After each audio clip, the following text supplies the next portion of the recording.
When a lake gets frozen in the summer, Carter gets called into the case. Hello everyone, welcome to my review of Agent of Carter Season 2.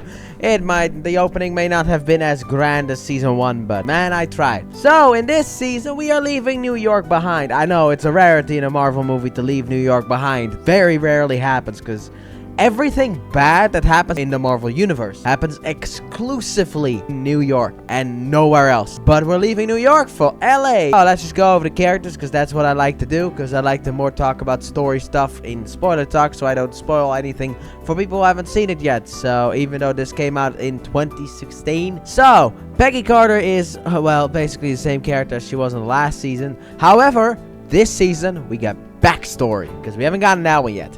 Before Captain America, the first Avenger. And apparently she has a brother, and that is very interesting. And it is even more interesting if, you know, the show wasn't cancelled. But she comes into this new place and immediately meets Edwin Jarvis, who is great in this series, as, you know, he was in Season 1. But he also has a wife. I mean, we knew about Mrs. Jarvis throughout Season 1, but we never saw her. She always was just a voice in the background, but now she appears on screen, and the way that those two work off of each other, I really love the two of them together. Like, they really care about each other. Like, they have the most healthy of relationships that I have ever seen on screen. Just the most healthy one. Not a single, like, red flag or even a yellow flag.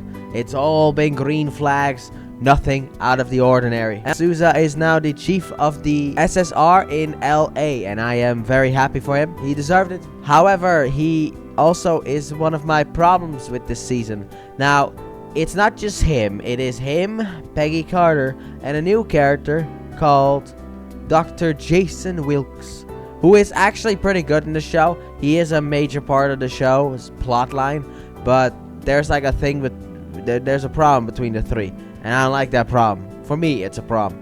I don't like that problem. I never like it when they do stuff like this. But especially knowing what we know, it's a fact that it's just like, it is so horrible. Mainly for Sousa, though. I feel bad for him. We also have the return of Jack Thompson. I kind of feel like his character kind of regressed, because he does certain things here where it's kind of like, but I thought you learned when Peggy Carter makes a you know, an accusation, we need to follow up on that and not just throw it into the wind. I mean, they need some kind of antagonistic force. I mean, we have a new character called Vernon Masters, who's kind of like pulling Thompson's strings. I like Vernon Masters in the show, and he's just not a nice guy. So let's talk about some of the new characters that we have outside of the 3 that we've already talked about. So starting off, we have Whitney Frost, and I actually really liked her in the show. She doesn't have like this big traumatic backstory like the villain from last season, and she is also married to Calvin Chadwick, and this guy is just not a nice guy. Everyone who is on the show does a great job with the material, and that's it for the characters as I can see, because also we have the return of Rose.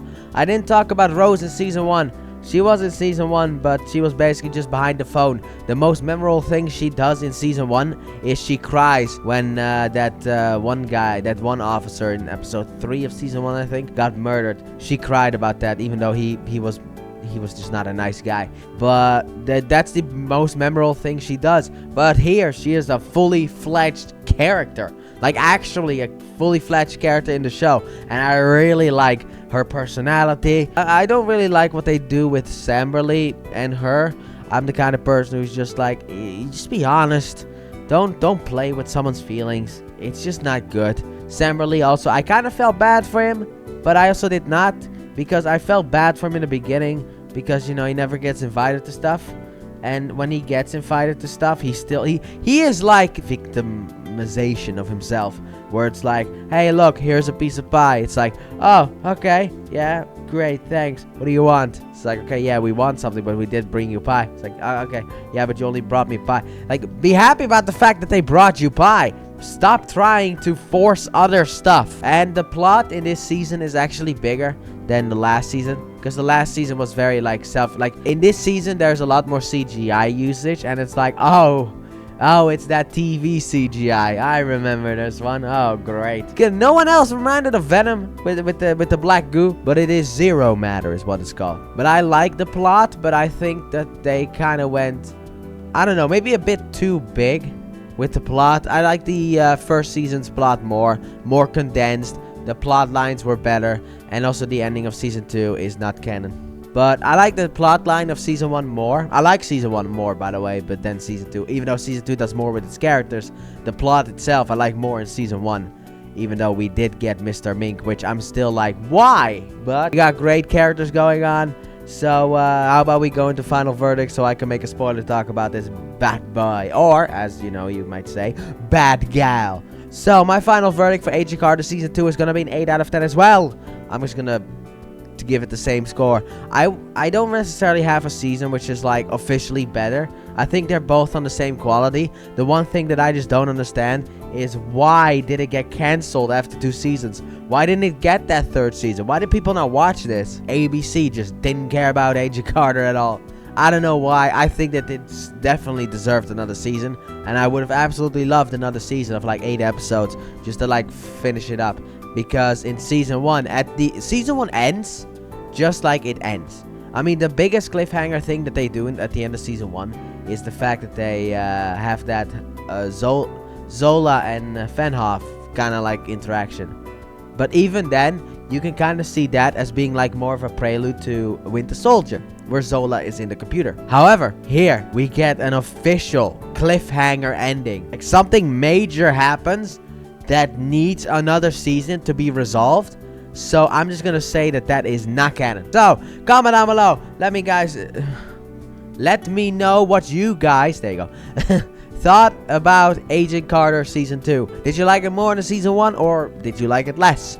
For me, the story was less, but the characters were more, so it balances each other out. Even though they do some character regressions, and one thing that kind of looks like a pyramid that I also didn't quite like. A pyramid with a heart inside of it. But overall, I thought this season was on par with season 1. And to be honest, both of these seasons are way better than most of the stuff that Marvel dropped on Disney+. And that is not even close. This season is just so good. So, like I said, comment down below to let me know what you guys thought. And with that being said, thank you all so very much for watching. I know that you guys have enjoyed. And if you did, please like, button, subscribe if you're new, if you've done so already. Turn on notifications, and don't forget to check out the Let's Play channel, link in the description and at the end of the video.